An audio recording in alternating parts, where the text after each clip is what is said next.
Hello, hello. Thank you for coming to check out my channel. If this is your first time here, then welcome. And if you've been here before, then I appreciate you very much for coming back. Today, I want to bring a review to you. I don't feel like I do enough reviews. I really felt like this channel would be review heavy, and it's not been as much. So whenever I find a book that I really think there's something special about it, or I really just want to talk about it, then I hope to be able to do a review. And I have found such a book. I've been talking about it a lot lately. If you've been watching my videos, I've mentioned it a few times. But this book that I'm reviewing is called The Legend of Black Jack by A.R. Witham. And I really had a lot of fun reading this book. And boy, isn't that what you're here for? Isn't that why you read a book? You read a book to invoke emotion. You read a book to invoke feelings, to make you, to let you escape, to let you experience things that, from your couch, so you don't have to actually go out there and do it. And this book made me feel things and made me experience things, and I just had such a good time. So I'm bringing this review to you in hopes that you will read this book and you will have such a good time. This book is available on Amazon as a Kindle. I believe, I do know actually that there's physical book as well, and there's an audiobook. So you can experience this book in any way that you'd like to. Let me bring you the synopsis, and then I'll bring you some pros and cons and give you my rating, and we'll go from there. So the synopsis of the book is the main character is named Jack Swift, and he is a boy who has a phenomenal memory. If he reads it, he retains it. And most of what he likes to read and retain are medical books, medical journals. He really is fascinated by the human body, and he really wants to be a doctor when he grows up. He is an orphan who he lost his father. His father was an archaeologist, and he lost his father on a dig, and he has some internalized guilt about the loss of his father. And when he is put into foster care, because he doesn't have any family that would take him, and his mom's gone, and so when he goes into foster care, the neighbor of his foster parent is a surgeon and allows him to read medical books and hang out, invites him to come look at a surgery, and really sparks that interest for him. And like I said, his memory is so good that if he reads it, he retains it.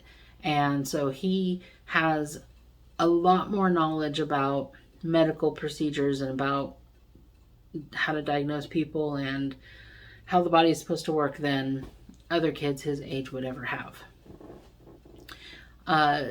However, he wasn't able to stay at that foster parent, and he kept getting moved around, and it seemed like every time he moved, his situation got a little more and more dire, and the dream of becoming a surgeon or a doctor seemed to be further and further away.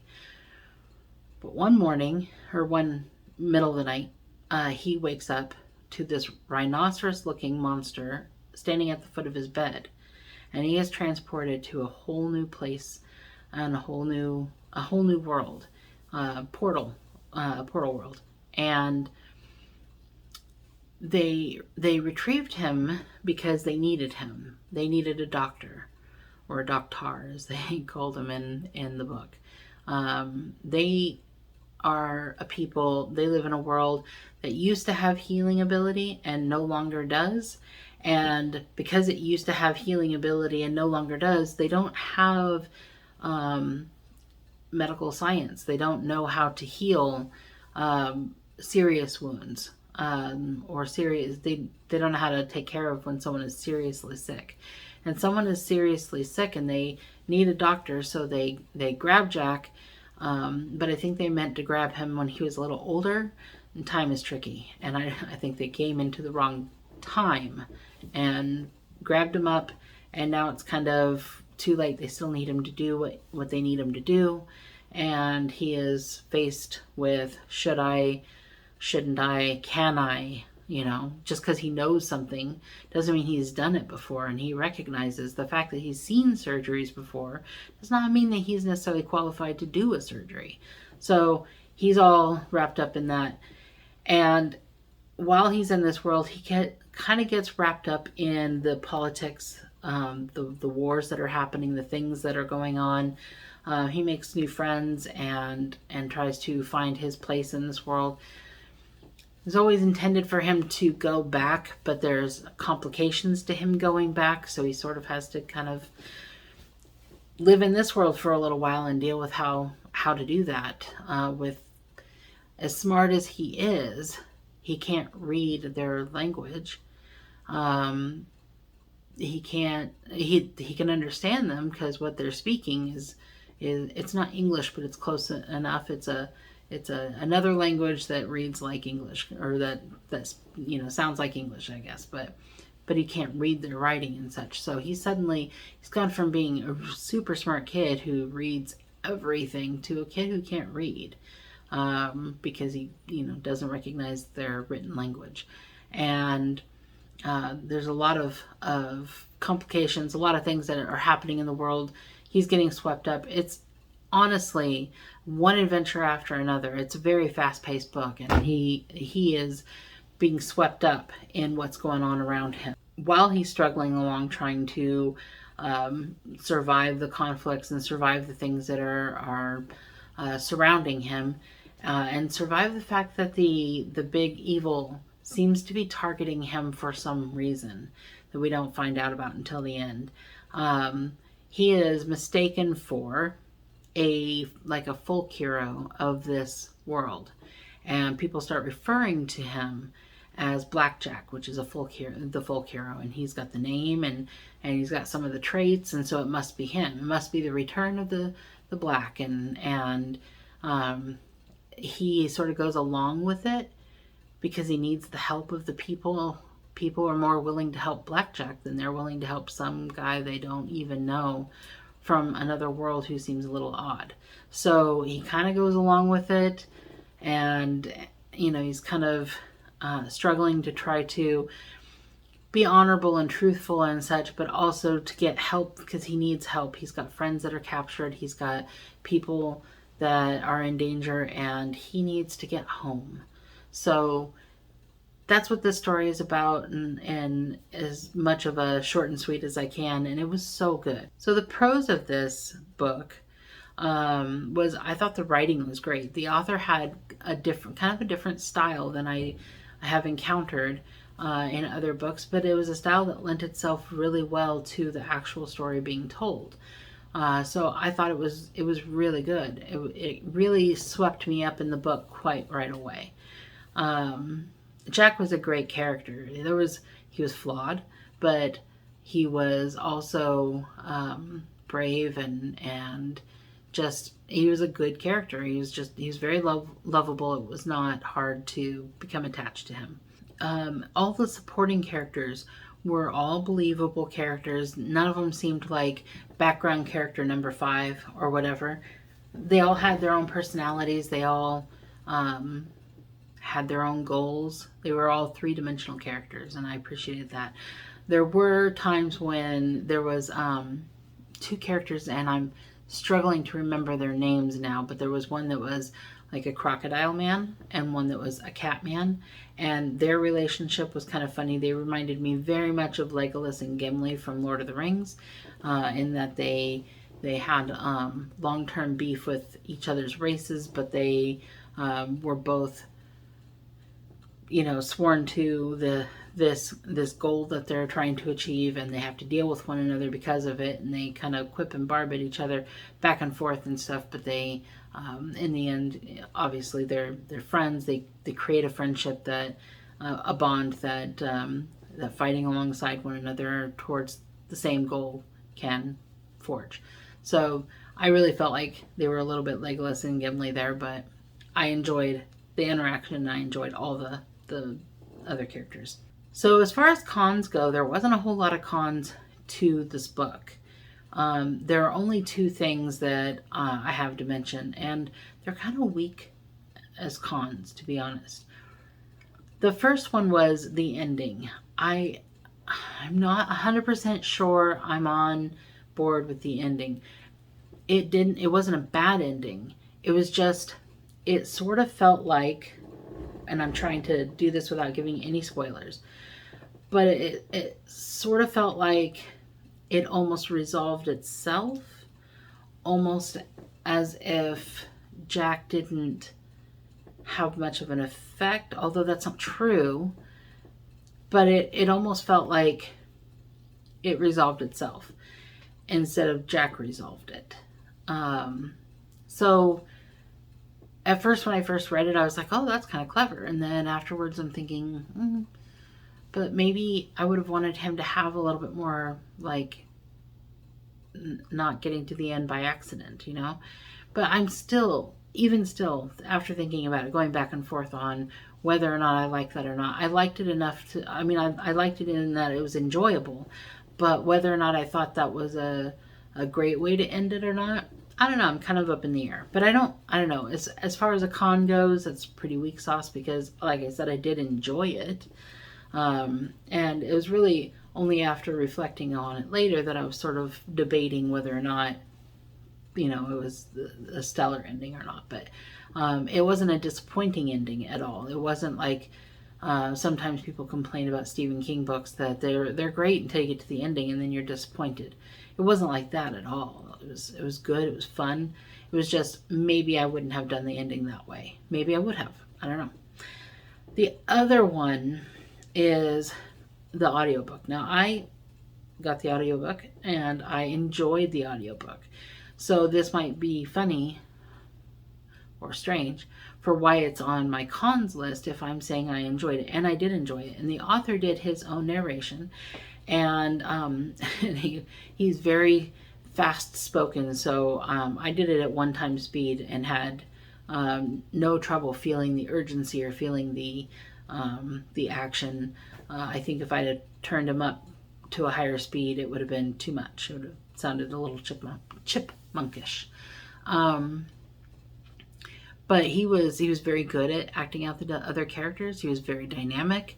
He was really good at making me feel the feels.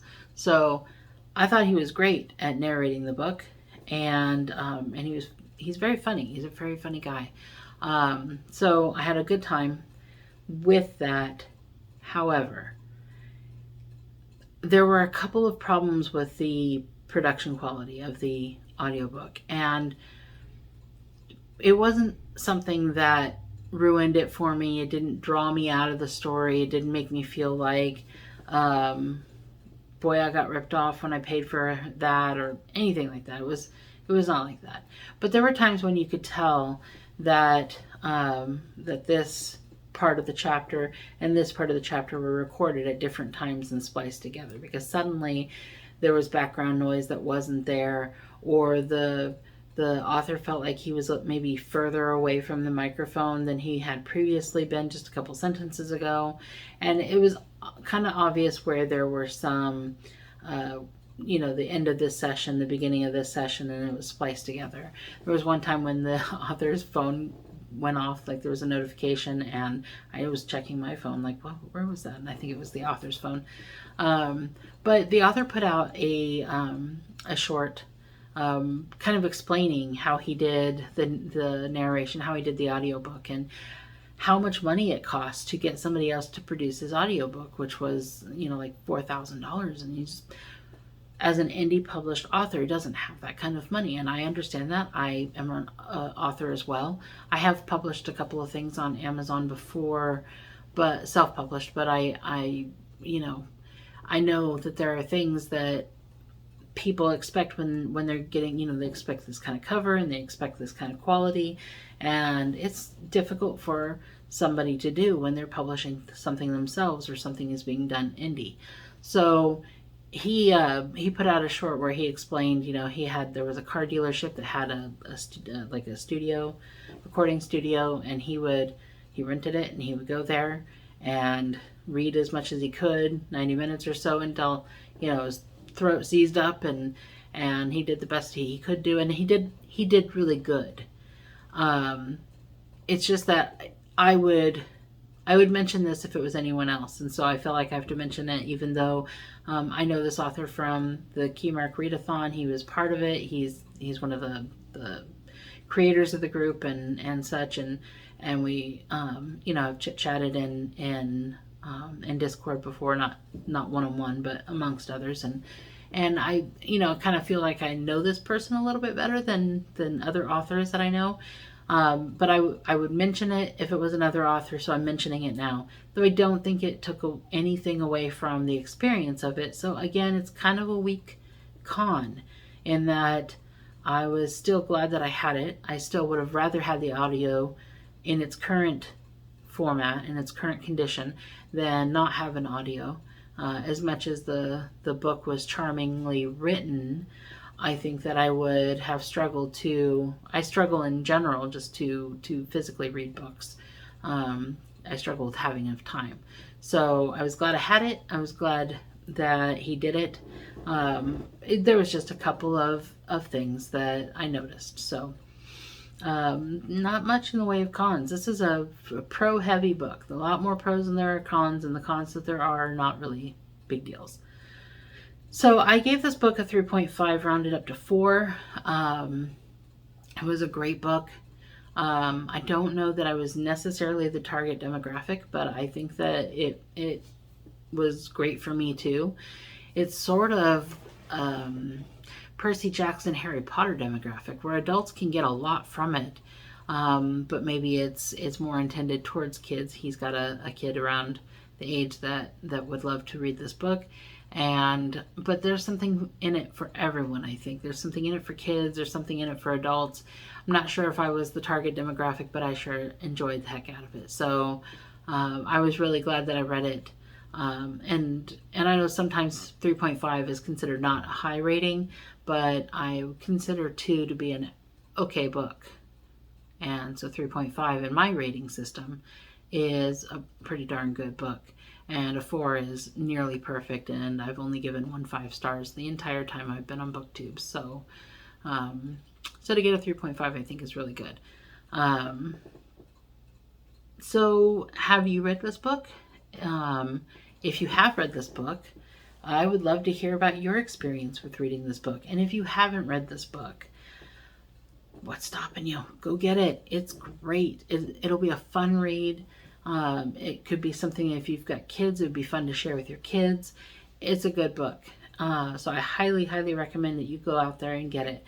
Buy it in all formats. Just get it all. Because it was really very good. If you have read this book and you thought that it reminded you of another book or another series that you've read, where there's portal world kind of books that isn't, you know, Harry Potter, that isn't Percy Jackson, it isn't Narnia, it isn't like a well-known, but there are other books that you have read, Legend of Blackjack, and you think there are other books that are kind of like it, please leave me comments in the comment section. Let me know. I'd be interested in checking out more like this. Now, this author just came out with a novella. It's set in the same world. I have not read it yet, but I'm anxious to do so. I will be picking it up and we'll be reading that and we'll be enjoying that. I don't think there's an audiobook version of it. It's just, I believe, a digital and also a physical. So I look forward to reading more from this author. So I hope that you do too. I hope that you pick it up. I hope that this review has convinced you that this is something that you need. So thank you very much for coming and checking in on what I've been doing. And thank you for letting me talk at you about this book that I really enjoyed. And I hope that you like this, and if you did, please leave me a like. Consider subscribing. It's free to do. It's good for my channel, and I appreciate the help very much. And I hope that you have a great rest of your day.